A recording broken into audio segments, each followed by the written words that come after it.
Alright, so I was going through old diagrams. So for this video, I figured when I came across this one, I'd do a review of this one. So we're going to begin with a cell.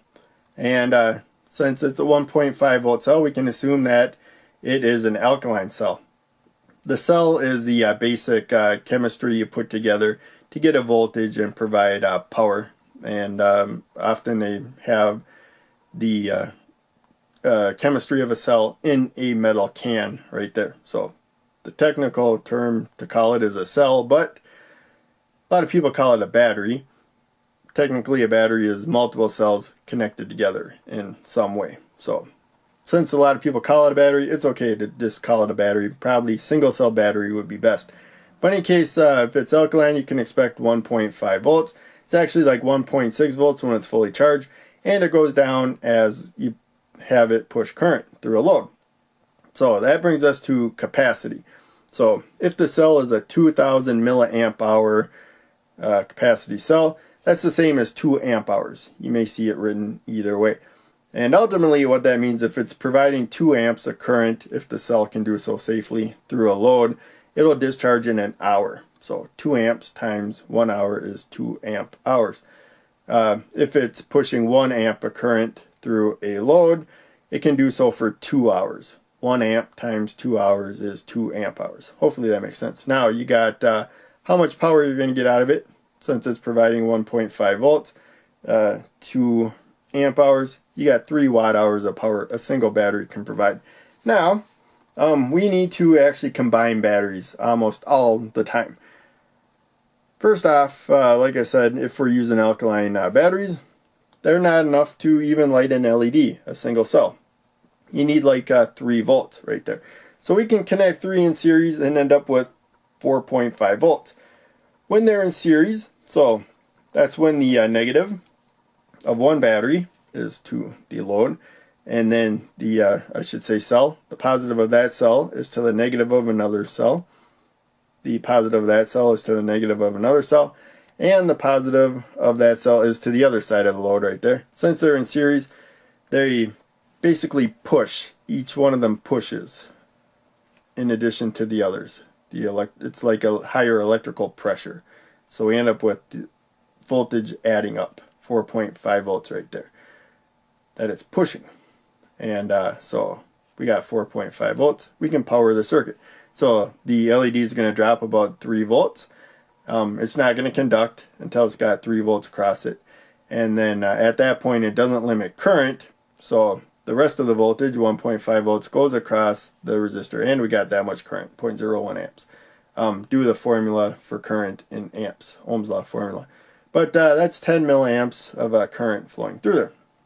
So now we're going to look at capacity. As we said before, this is a 2 amp hour, 2000 milliamp hour cell. We want the same capacity for these 3 cells in series, or the one with the lowest capacity will discharge the quickest. So we don't want that, especially if they're rechargeable batteries. They could be damaged if one of them over discharges. So in any case, we want to be the same capacity. You can see here the capacity when the 3 of them are in series is the same as each one of them. And because we're going to say they're all equal. And that is because if you have 2 amps going through a load, when you have the load and the power source and everything, anything in series passes the same current. So 2 amps of current through a load will be 2 amps through that cell, also that cell, and that cell. So each cell is passing 2 amps of current. They don't know what current is flowing through anything else. They just know what's going through them. So they discharge accordingly. So if we put 2 amps through a load here, each one of these cells is going to discharge in an hour. Hopefully that makes sense. It's going to drop down to whatever it is, like 1 volt or whatever. So hopefully that makes sense. Now, as we said before, we got 0.01 amps of current going through this load. That means with this setup here, we got the 2 milliamp hours, and there's 10 milliamps flowing through the load. Pretty straightforward. 2000 divided by 10 is 200 hours that we can light up the LED. So now I added wattage here. We got one cell. Again, voltage times current is the watt hours. And when it comes to powering a 4.5 volt load with a 2000 milliamp hour capacity right there, we got 9 watt hours of power that we can provide right there. So we can convert that to milliwatt hours to make the math simple. But you could look at the watt hours divided by the wattage being used by the load, and see here we got 200 hours if we do it that way as well. So usually you connect cells in series, and especially alkalines. Probably not going to connect alkalines in parallel very often, but you connect a lot of batteries in parallel. Also, you can have parallel batteries, and then you can connect other parallel batteries in series. You can combine this any way you want to ultimately get the power needs met that you have. So when they are in parallel, first off, you want them to be the same voltage before you connect them in parallel. So like 1.6 volts when they're completely charged, that's when you want to connect alkaline batteries in parallel usually. But in case, you want to be the same voltage. If one of them is only like 1 volt, the other two are like 1.6 volts, the two that are the full voltage will pump current into the lower voltage one until they equalize. But alkaline batteries are not made to be recharged anyways, so it might overheat just because it's being charged. The 1.6 volt batteries pumping current into a lower one, that's a fair amount of voltage difference.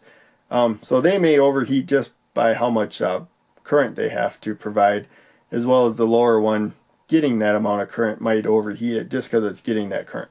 So if they're the same voltage, no current will flow, and that's the way you want to connect them in parallel. Make sure they're the same voltage. Their voltages don't add up. So each battery, each cell I should say, wants to build up 1 volts across it. One side more positive, one side more negative. Once there's that 1.5 volts across them, they don't have any more push. So ultimately, on each rail here, you just got a 1.5 volt difference. They're not adding up the voltage. They're just maintaining that voltage. So capacity actually goes up. As we said before, each cell is 2000 milliamp hour. You can actually have different capacity cells, but we're going to keep them as simple. They're all 2000. So you can see 6000 milliamp hours here. That is because, let's say we have a load that needs 6 amps of current. We got a little light bulb that can actually light up at 1.5 volts, but it's really bright, so it needs 6 amps of current, and these cells are big enough to be able to handle that amount of current.